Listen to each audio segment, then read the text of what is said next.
Rail सेवाओं के विस्तार और रेल यात्रियों को बेहतर यात्री सुविधा मुहैया करवाने के उद्देश्य से राजस्थान में 44,000 करोड़ रुपए की रेल परियोजनाएं प्रगति पर हैं। सोमवार को संक्षिप्त प्रवास पर गृहनगर जोधपुर पहुंचे रेल मंत्री अश्विनी वैष्णव ने ये जानकारी देते हुए बताया कि रेलवे प्रधानमंत्री के विजन के अनुरूप गरीबों और मध्यम वर्ग के हितों को ध्यान में रखते हुए सुरक्षित व सस्ती रेल सेवा उपलब्ध कराने के लिए संकल्पबद्ध है और उसके लिए हर संभव प्रयास किए जा रहे हैं।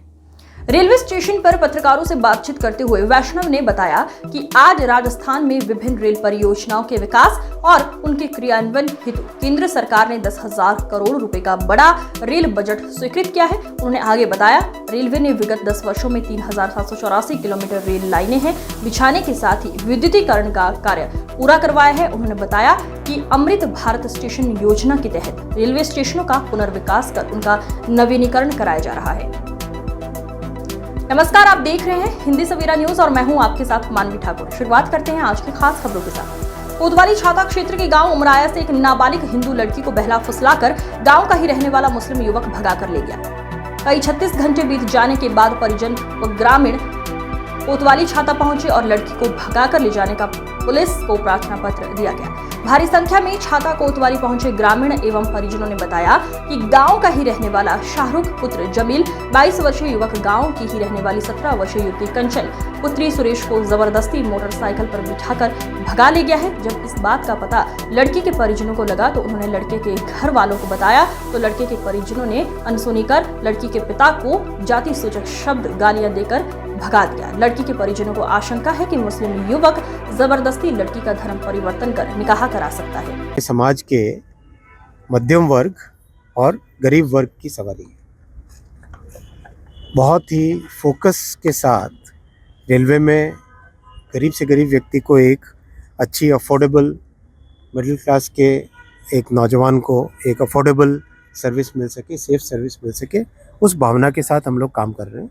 आपने देखा होगा कि जब कोरोना के बाद में थोड़ा लोगों की यात्रा में परिवर्तन हुआ और उसके बाद में फिर वापस सामान्य होना शुरू हुआ तो ज़्यादा यात्रियों को ले जाने के लिए करीब 12,000 जनरल कोच अपन ने एक्स्ट्रा बनाए, जैसे कि हर गाड़ी में कम से कम 4, कम से कम जहाँ ज़रूरत पड़े वहाँ पे 6 जनरल कोच भी हो सके।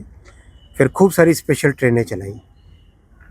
एक तरीके से नई गाड़ी भी बनी, नई टेक्नोलॉजी की गाड़ियाँ भी आई, नमो भारत, अमृत भारत, अपना वंदे भारत और अब बुलेट भी आ रही है।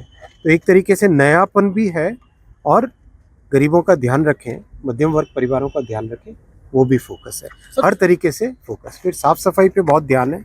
आपने देखा होगा स्टेशनों की सफाई हो, ट्रेन की सफाई हो, हर तरीके से। अभी ट्रेन की सफाई में तो और भी एक अद्भुत बहुत ही बड़ा एक निर्णय लिया जा रहा है।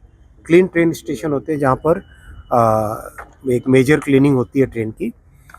देश भर में करीब 350 हैं, तो उसको डबल किया जा रहा है। 750 के आसपास क्लीन ट्रेन स्टेशन बनेंगे जहाँ पर पूरी कंप्लीट क्लीनिंग, जैसे एयरपोर्ट पे क्लीनिंग होती है एयरक्राफ्ट की, उस तरह की क्लीनिंग का व्यवस्था की जाएगी। सर देश भर में रेल की ऐसी कई जमीन है जहाँ पर मीटर गेज डाल रखी है लेकिन एनक्रोचमेंट हो रहा है। जोधपुर में भी एक फिरोजर चौपर से लेकर शहर में जो डेमो ट्रेन चलाई जा सकती है, पूरी जमीन पर जो है लगातार एनक्रोचमेंट हो रहा है। इसमें यहाँ पे एक डेमो ट्रेन चला कर रेलवे जो है कहाँ से कहाँ तक है, ये फिरोजर चौपर से लेकर शास्त्री नगर, यहाँ से मुझे इसको नक्शा पे दिखाना।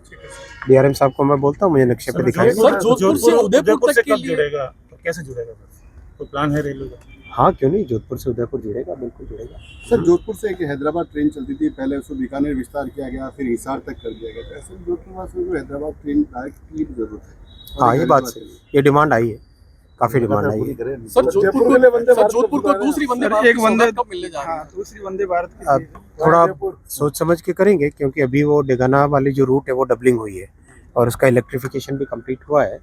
तो एक एक करके step by step Vande Bharat का निर्माण भी बहुत अच्छे से तेजी से चल रहा है, तो और ज़्यादा आएंगी ही आएंगी। सर हम हाई स्पीड ट्रेनें चला रहे हैं लेकिन जोधपुर डिवीजन में अभी बहुत कम सेक्शन है जो 130 की स्पीड के है, तो इसमें कितना देखो, आप थोड़ा सा याद करो 2014 के समय की, 2000 भूल जाना कंपेयर करना बहुत जरूरी है। क्योंकि हमें देखो, देश के सामने ऐसा नेतृत्व, एक नए तरीके से काम करने का नेतृत्व 1947 के बाद में पहली बार आया है।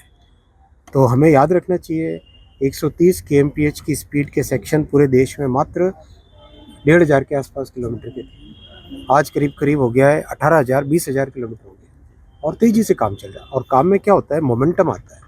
काम शुरू करते हैं, खूब मेहनत लगती है, उसके बाद में काम स्पीड अपने आप पकड़ने लगता है। वैसा ही अभी परिस्थिति है। ये जो 5 साल है मोदी जी के ऐतिहासिक तीसरी टर्म के, ये 5 साल बहुत ट्रांसफॉर्मेटिव, इसमें बहुत बड़े परिवर्तन आते हैं। ठीक है।